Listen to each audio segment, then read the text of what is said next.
All praises and glory goes to Yahawah, Bahashem, Yahawashi. Double honors to the apostles and elders of Yasharahla. This is also salutations to the brothers throughout the four corners of the earth, preaching the truth in sincerity and in faith. This is Yahawashi, just bringing to you another lesson. Basically, I'm doing this lesson because I seen an article, just on the movie that's coming up next year, which is X-Men: Age of the Apocalypse. And basically, I've had, there's a brother up there in New York that basically does a lot of these shows, GMS Men of Valor. And, he does shows just talking about how Esau, knows that we're the Israelites, and he uses his comic book movies to basically, kind of, show that aspect, but also in a way to kind of mock us, and this one is basically, about apocalypse, which apocalypse is really a representation of Yahawashi. All right, and this picture is just one of the pictures that they have here, and you can see in this particular thing that they have here in this particular setting of their promotion, this is Apocalypse. All right, and you can see the different X-Men characters here, and you can definitely tell 100% that Apocalypse is a Jake. All right, and he's an angry Jake. All right, and he's definitely looking for revenge. All right, so they know this thing. They know what's coming up. And in the article that I read, here it is right here. Oscar Isaac says X-Men Apocalypse villain is positively biblical. All right, so this is what they do. Esau flips the stories because he doesn't want people to basically be able to truly pinpoint who they're talking about in the scriptures. But if you're, someone who has understanding, you're going to know who he's talking about. Now, they have Apocalypse as a villain, but if you know anything about a lot of these comic book movies, you're going to know that a lot of the times that the villains are actually the heroes. All right, similar to, even Bane in The Dark Knight Rises, he was actually, really supposed to be a hero. But they always paint the villain, the righteous, the person that's actually in their right mind as the villain. All right, because Apocalypse is actually in his right mind. So I'm going to go ahead and read to you just what they said in this article. If the title of next year's sequel to X-Men's Days of Future Past, X-Men Apocalypse, sounds like a little grandiose, just wait.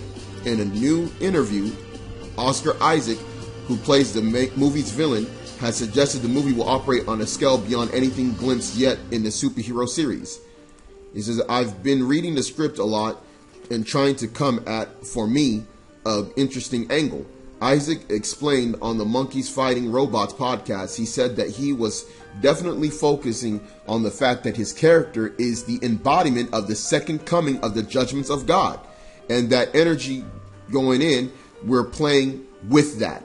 Why? Because these lesser luminaries, they know that this second judgment is coming. They know that the second judgment is referring to that fire, because the first judgment came with the flood. All right, the second judgment, which is also known as the second death, is coming with fire. All right, and so basically they know this. All right, so they're using that energy that they know that they're getting from the higher level elites to basically convey that message in their movies. All right, so they know it's definitely coming, and it's coming quickly. All right, so they're basically pushing that vibration in their movies. Whether this movie ever comes out, because it's scheduled to come out next summer, we don't even know if this place will even be here next summer. Especially when you're considering just the prophecies that are moving and the pace that it's going. It's moving at a rapid pace right now. So it might be famines and all kinds of destruction going on. When that happens. So we don't even know if this movie's ever really going to be able to come out or really be shown to the public. But here it is. Isaac will play Apocalypse, a character whose comic book incarnation was the first human ever to display the X gene that makes mutants. All right. So this right here is basically playing on Yahawashi, because if you know anything through the scriptures, especially brothers that are in the know, we know that Adam, that Yahawashi was Adam. All right, and he was the first one of his kind. He was the prototype of the seed line of the Israelites. All right, and that gene that's in him, according to the flesh, that is the bloodline that went all the way and carried down to Noah, to Shem, to Abraham, to Isaac, to Jacob, and then to Jacob's 12 sons, who are made up the 12 tribes of Israel. All right, so they know that there's a gene line that actually is within us. All right, and when the Most High gives us that power and unlocks what we have inside our bloodline fully with His Spirit, it's going to be a level of man that no one has ever seen before. All right, that has not been seen since the beginning. You know, and I'm gonna get into some few different precepts to show that we're gonna get and unlock into that superhuman, that celestial body that's just gonna be a completely glorious tabernacle that we're gonna have. And that was what was displayed within Apocalypse. All right, so born in ancient Egypt, he had been revealed to be immortal and has used alien technology to create followers that he refers to as horsemen. All right, so it goes into the whole horseman thing because you know about the horsemen in the scriptures. All right, and those horsemen are representation of the different, periods, about the different things, judgments, different periods of time that we're in and have come into. All right, and we know that one of the horses that was sent forth was like the red horse, which is Esau, and that's the time that we're in right now. We know that we got the pale horse, and we got the black horse as well. All right, so you got the different levels of horses, and that's referring to the biblical, that's referring to Revelations, all right, to do his bidding, that's true, all right, because those horses are definitely a representation of the bidding of the judgments of the things that the Most High wants to have done on earth, all right. So despite that terminology, however, the comic book incarnation of the character hasn't traditionally been closely tied to the religious reading, nor represented the judgment of God. Why? Because a lot of these people, a lot of these comic book readers, they don't believe in it. They don't believe on the word. It's these lesser luminaries. They're the ones that take stuff from the scriptures and they remix it and they basically throw it out there. And these comic book, fiends, all right, these comic book bug outs. I'm not talking about the brothers that are in the know. I'm talking about these people, these Edomites, and a lot of these people that are into comics. They have no idea what it's talking about, but we know through the scriptures exactly what it's talking about, and we know it's talking about the judgment. We can refer to the scriptures with that, which I'm going to do. All right, so basically, that's the vibration that they're pushing out with this movie. All right, and let's go ahead and start off at Luke chapter 2 verse 23. All right, as it is written in the law of the Lord, every male that openeth the womb shall be called holy to the Lord. All right, so basically what it was is that Yahawashi, when he was Adam, being the first creation, he was the one that opened up the womb. He was the first one of many brethren. All right. So that's the same thing that it's referring to with Apocalypse, him having that X gene, the first of his kind. All right. Now we go into Exodus 13:1, and Yahweh and spake unto Moses, saying, sanctify unto me all firstborn, whatsoever openeth the womb among the children of Israel, both of man and of beast, it is mine. All right, so basically, Adam was already chosen as that firstborn, and that was Yahweh's. All right, and then when you come through in the with Yahawashi, when he was born, he was also the firstborn of many brethren, because he was going to be able to help redeem us back unto the Father. So he always have that honor as being that first of his kind as well. All right, and that goes back to the word about the whole thing with Apocalypse. All right, now John 12:24. Verily, verily, I say unto you, except a corn of wheat fall into the ground and die, it abideth alone. But if it die, it bringeth forth much fruit. All right, so that's what happened with Yahawashi. Yahawashi was put on the cross. All right, delivered to basically be an atonement, basically be the atonement for the sins of the whole nation. All right, and he had to die, and of course he died, and he basically rose back up, just like a corn of wheat would fall into the ground and die, and it would bear and bring forth fruit. All right, and just in the same fashion. All right, so basically he's the first fruit of many brethren. All right, now when we get into Romans chapter 8 verse 28, and we know that all things work together for good, that all things work together for good to them that love the Most High, to them who are also called according to his purpose. For whom he did foreknow, he also did predestinate to be conformed to the image of his Son. All right. So us being the hopeful elect, we're hoping to be conformed to that image of his son.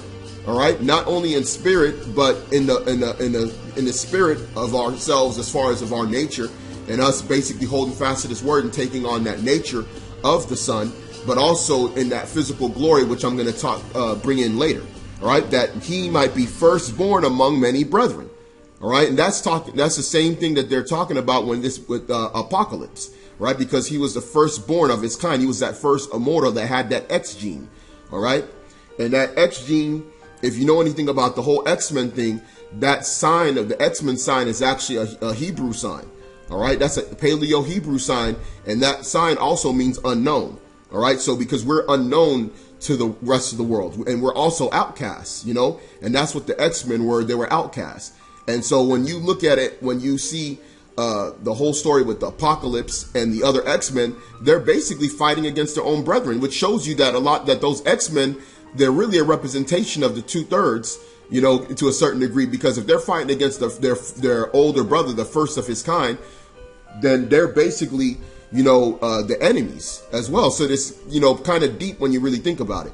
But, you know, Esau remixes everything to kind of just show you, you know, that inner turmoil just between that chosen line. All right. So it's basically kind of shows you representation of us as well, you know, and, you know, the guys that are in this truth, that are the hopeful elect, and against the rest of our nation, which also, you know, came from that same line, you know. So go to 1 Corinthians 15:44.